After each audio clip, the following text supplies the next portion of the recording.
Halo semuanya, selamat datang kembali di Andi Chess Channel. Di kesempatan kali ini saya akan membahas mengenai sebuah partai yang menghebohkan jagat percaturan di tanah air kita nih, bahkan sampai di tingkat internasional.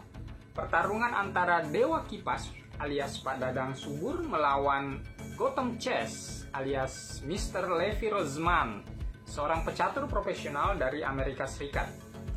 Permainan ini berlangsung secara online di chess.com pada tanggal 2 Maret 2021 dan pada saat itu sekitar jam 11 malam atau pukul 23 waktu Indonesia bagian Barat, Pak Dadang lagi online di chess.com dan kemudian dipertemukan dengan seorang pecatur yang memiliki gelar Master International dengan rating 2431 dan sedang live streaming di Twitch TV dan channel YouTube-nya. Perbedaan waktu Indonesia bagian Barat dengan tempat tinggal Mr. Levy di New York, Amerika Serikat sana sekitar 12 jam. Artinya, kalau Dewa Kipas main jam 11 malam di Bandung, Jawa Barat, maka Gotham Chess sedang live sekitar jam 11 siang. Oke teman-teman, langsung saja ke partainya. Gotham Chess mengawali langkah dengan D4, dibalas oleh Dewa Kipas dengan kuda F6, Indian Game. Kuda F3, permainan mengarah ke Indian Game, Knight Variation. Kuda F3 ini salah satu yang umum dimainkan. Langkah populer lainnya adalah C4, memperkuat penguasaan di petak pusat dan sayap menteri, sekaligus membuka jalan bagi menteri, atau langkah gajah G5, mengaktifkan perwira, Dewa Kipas E6, membuka diagonal gajah gelapnya, dan nantinya sebagai persiapan rokade pendek. Putih G3, persiapan pion seto gajah raja ke G2 untuk membantu penguasaan di medan tengah, disusul langkah rokade pendek. Balasan dari hitam adalah B6, membuka jalan bagi gajah terangnya dan persiapan pion seto gajah ke B2, mengimbangi gerakan putih sekaligus memberi amunisi tambahan untuk penguasaan petak-petak pusat. Gajah G2 dan hitam gajah B7. Putih rokade pendek. Di sini hitam menunda menggerakkan gajah gelapnya ke E7 dan membuka jalan untuk rokade pendek.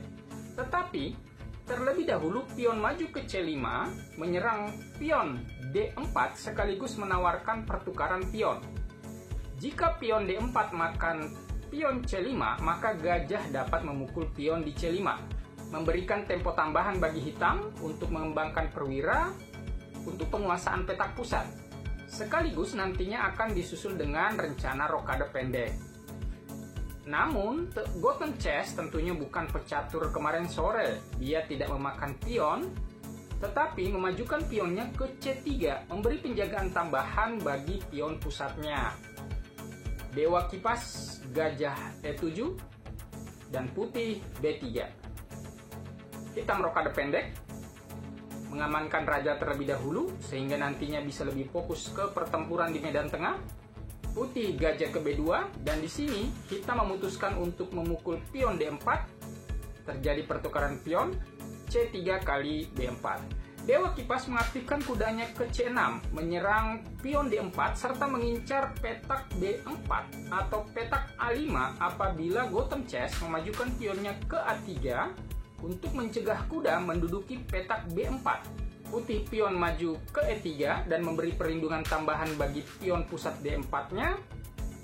Melihat kondisi ini, hitam melihat peluang untuk mengincar petak-petak diagonal putih B5, E2 dengan menggerakkan gajahnya ke A6, sekaligus menyerang benteng di F1. Putih benteng ke E1, menghindari serangan gajah. Perlu teman-teman pecatur pemula ketahui bahwa benteng memiliki poin 5, sedangkan gajah 3. Sehingga apabila putih membiarkan bentengnya ditukar dengan gajahnya dalam kondisi yang relatif masih seimbang, maka kerugian bagi putih karena kalah kualitas.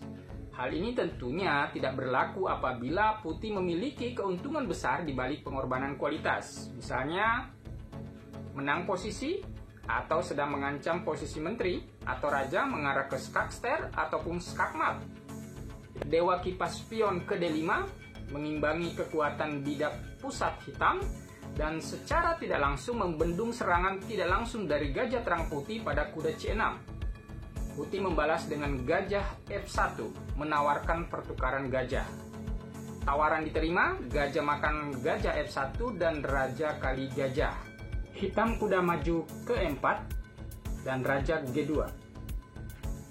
Hitam benteng ke C1 mencoba menguasai file C yang sudah terbuka, dibalas oleh putih dengan pion A3, menghalangi kuda untuk menduduki petak B4. Namun Dewa Kipas memiliki jawaban untuk ini, yaitu kuda melompat ke A5 menyerang pion B3, sekaligus membuka lajur bagi bentengnya untuk menguasai file C. Langkah yang kurang bagus dari putih adalah menteri maju ke D3. Langkah alternatif yang lebih baik tentunya adalah kuda ke D2, mengaktifkan kuda, menambah penjagaan pada pion B2, sekaligus menyerang kuda hitam di E4 yang memiliki posisi yang sangat bagus. Langkah menteri ini dibalas oleh hitam dengan pion maju ke F5, menambah penjagaan pada kudanya di E4 dan membuka lajur bagi benteng sehingga lebih aktif membantu serangan. Putih kuda ke D2 mencoba menawarkan kuda, hitam menunda memakan kuda tetapi memajukan pionnya ke G5 untuk selanjutnya diikuti dengan rencana bergerak ke G4 menyerang kuda. Di sini kita lihat posisi hitam semakin tertekan dan Dewa Kipas bermain semakin terbuka. Mungkin dalam kondisi yang tertekan ini, apalagi ditonton oleh para fans, Gotham Chess kembali memainkan sebuah langkah yang kurang akurat, yaitu benteng ke B1. Langkah yang lebih baik adalah benteng ke C1, mengadu benteng dengan menyerang benteng hitam C1 yang sepenuhnya menguasai file C. Dewa Kipas tetap konsisten dengan rencananya semula, dengan pion maju ke G4 menyerang kuda. Kuda mencoba menghindar dengan melompat ke E5, namun tentunya langkah ini memiliki kelemahan, yaitu melepaskan penjagaan pada kembarannya, yaitu kuda di D2 yang sedang menjaga pion di B3. Hal ini tentu saja tidak disia-siakan oleh Dewa Kipas dengan memukul kuda di D2. Putih tentunya tidak memiliki pilihan lain untuk memakan kuda kecuali memukul menggunakan menterinya.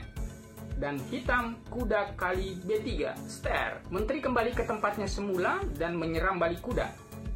Dan simpel saja, Dewa Kipas mengembalikan kudanya ke A5 sekaligus mengincar petak C4. Lumayan dapat satu pion. Putih mencoba membuka serangan di sayap raja dengan memajukan pion ke A3, menawarkan pertukaran pion dengan harapan disusul langkah benteng bergeser ke H1 untuk menyerang pertahanan raja hitam. Hitam membiarkan pionnya, namun menggerakkan gajahnya untuk menyerang kuda. Putih makan pion G4 dan gajah kali kuda. Pion makan gajah dan pion F5 kali G4. Di posisi ini kita lihat lajur benteng hitam terbuka. Gotham Chess mencoba menggerakkan bentengnya ke H1 dan melakukan ancaman skakmat di H7. Hal ini dijawab Dewa Kipas dengan benteng ke C1 menghindari skakmat, putih gajah ke D4 dibalas dengan menteri G5. Benteng ke C1 menyerang benteng C7. Apabila benteng makan benteng C1, maka menteri kali H7 skakmat. Olehnya itu, hitam memilih dengan langkah kuda ke C4, menutup serangan pada benteng. Dalam kondisi semakin tertekan dan ditonton oleh banyak fans yang setia, tentu bukan hal yang mudah bagi Gotham Chess. Walaupun dia sejatinya adalah seorang master internasional dan YouTuber. Langkah yang kurang akurat, yaitu menteri mundur ke E2, tentu dengan maksud memperkuat penjagaan pada pion F2 yang sedang diserang oleh benteng dan hanya dijaga oleh raja. Tetapi tentunya langkah ini melepaskan penguasaan pada petak-petak diagonal putih.